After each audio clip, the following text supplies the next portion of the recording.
bright red isn't my usual skin tone. That was very sweet, thank you. So what I thought I would do first tonight is just say thank you, because the 2 days before Thanksgiving maybe isn't the nicest night to ask people to come out to an event, but there are so many people here, and that's just so nice. Are there Simmons people here? Welcome, Simmons people. And since it's a local event, I also see some friends in the audience, which is really, really nice. So anyway, I just wanted to say thanks. And what I'm going to do is I'm going to read a little bit from Fire, and then I'm going to blather a little bit about my process, and then if anyone has any questions, I'll answer them. So a little bit of intro just so that the scene that I read makes sense. Rachel explained a little bit about what Fire is about. If you've read Graceling, Fire is a standalone prequel-ish companion. It takes place in the same universe. It's the same planet even, but it's in a different world entirely. In Graceling, if you've read it, you'll remember that very occasionally people are born with bizarre special powers, and you can recognize these people by the fact that they have two different color eyes. In Fire takes place in a kingdom called the Dells, and there are no Gracelings in the Dells, but as Rachel said, there are creatures called monsters. And monsters have the shape of normal animals.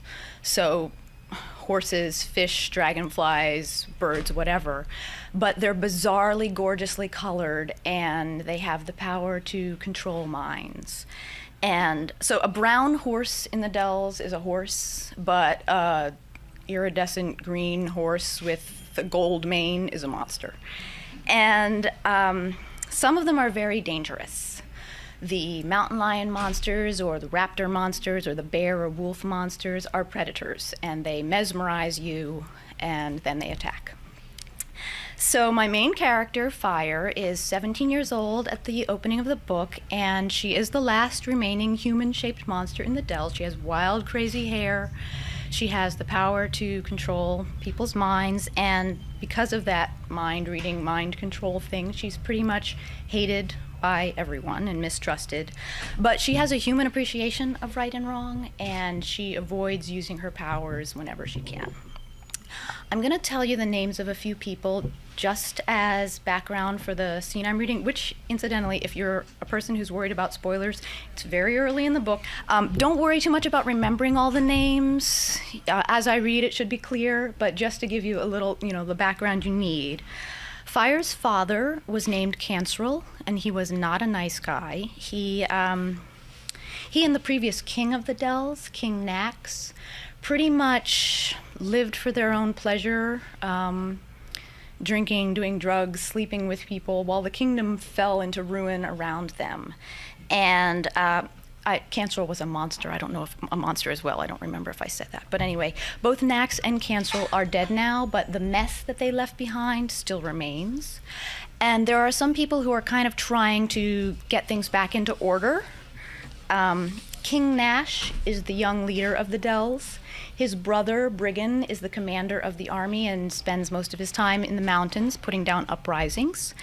And Nash and Briggan's mother, Roan, lives in a fortress in the north of the Dells, and she dispenses supplies to anyone in the kingdom who's on the side of peace. So if you need spies or soldiers or weapons, she dispenses those. Like I said, don't worry if you've already forgotten all those names. In the scene I'm going to read to you, Fire is visiting Roan in her northern fortress, and unfortunately both of Roan's sons, King Nash and Commander Briggan, have shown up kind of randomly with a quarter of the army, and Fire is basically spending her entire visit trying to avoid them, because it would be fair to say that the girl monster who can read minds and control minds is just about their least favorite person. So that's where we are when I start reading. Oh, and the one name that you might want to remember is Small, who is Fire's horse. Okay. She didn't want trouble. She only wanted the stars to tire her so that later she could sleep without dreams. She knew she would have to find her way to an outer window to see them, She decided to try the stables because she was unlikely to run into any kings or princes there at this time of night. And at least if she found no sky-facing windows there, she would be with Small. She covered her hair before she left and wore dark clothing. She passed guards and servants, and of course some of them stared, but as always in this fortress, no one bothered her. Roan saw to it that the people under her roofs learned how to guard their minds as best they could. Roan knew the value of it. The roofed passageway to the stables was empty and smelled comfortably of clean hay and horses. The stables were dark, lit by a single lantern at the near end. They were asleep, the horses, most of them, including her Small. He stood as he dozed, plain and quiet, leaning sideways like a building about to topple. It might have worried her, except that he often slept like that, leaning one way or the other. There was a window to the sky at the far end of the building, but when she went to it, she saw no stars. A cloudy night. She turned back down the long row of horses and stopped again before Small, smiling at his sleeping posture. She eased the door open and sidled her way into his stall. She would sit with him for a while as he slept, and hum herself to tiredness. Even Archer couldn't object. No one would find her. Curled up as she was against Small's doorway, no one who came into the stables would even see her. And if Small awoke, it would not surprise him to find his lady crooning at his feet. Small was accustomed to her nighttime behavior. She settled herself down and breathed a song about a leaning horse. Small nudged her awake, and she knew instantly that she was not alone. She heard a male voice, baritone, very quiet, very near. "I fight these looters and smugglers because they oppose the king's rule," said the voice. "But what right to rule do we have, really?" "You frighten me when you talk like this," a female voice responded. Roan's voice. Fire pushed herself against Small's door. "What has the king done in 30 years to deserve allegiance?" said the male voice. "Brigand," said Roan warningly. "I understand the motivations of some of my enemies better than I understand my own," Brigand said. "Brigand," Roan said, "this is your fatigue speaking. Your brother is a fair-minded king, you know that, and with your influence he does good." "He has some of father's tendencies," Brigand said. "Well, what will you do?" asked Roan. "Let the raiders and smugglers have their way. Leave the kingdom to Lord Mydog and his thug of a sister, or Lord Gentian. Preserving Nash's kingship is the best hope for the Dells, and if you break with him, you'll start a civil war 4 ways. You, Nash, Mydog, Gentian.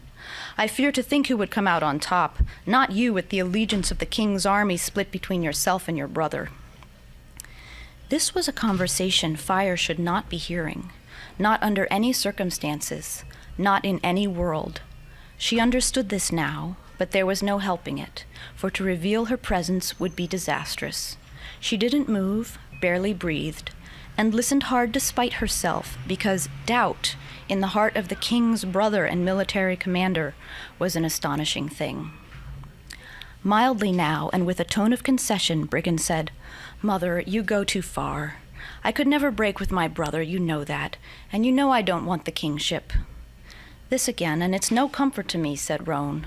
"If Nash is killed, you'll have to be king." "The twins are older than I," said Brigand.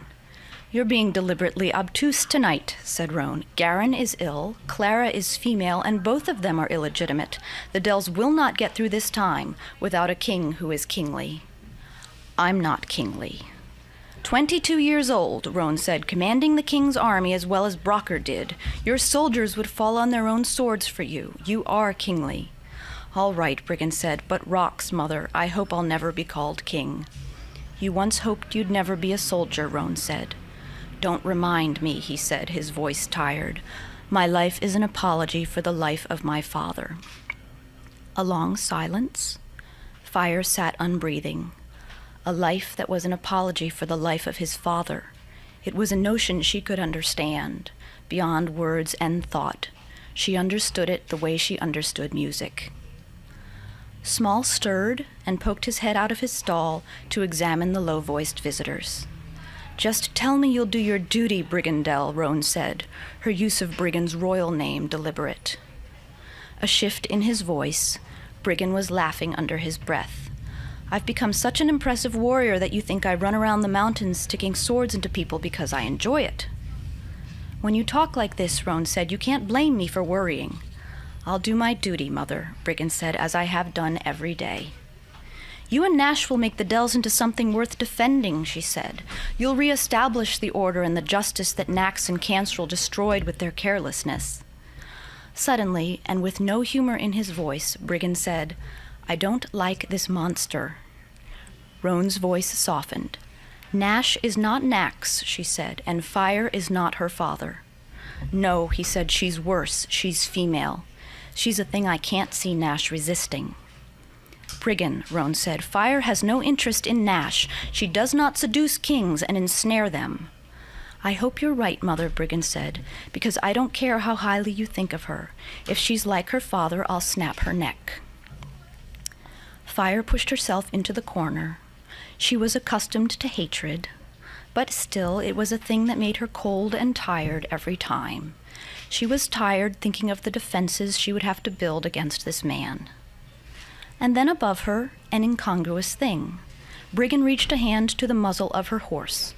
Poor fellow, he said, stroking Small's nose. We woke you. Go back to sleep. It's her horse, Roan said. The horse of the monster you threaten. Ah, well, you're a beauty, Briggan said to Small, his voice light, and your owner is not your fault. Small nuzzled the hand of his new friend, and when Roan and Briggan left, Fire was gripping her skirts in both fists, swallowing an infuriating fondness that she could not reconcile. At least if he decided to hurt her, she could trust him not to hurt her horse. Sometime after I finish writing it. That's all I really can say. It's kind of like, for me, it doesn't feel like I'll have any idea when it's going to end until I've written the last line.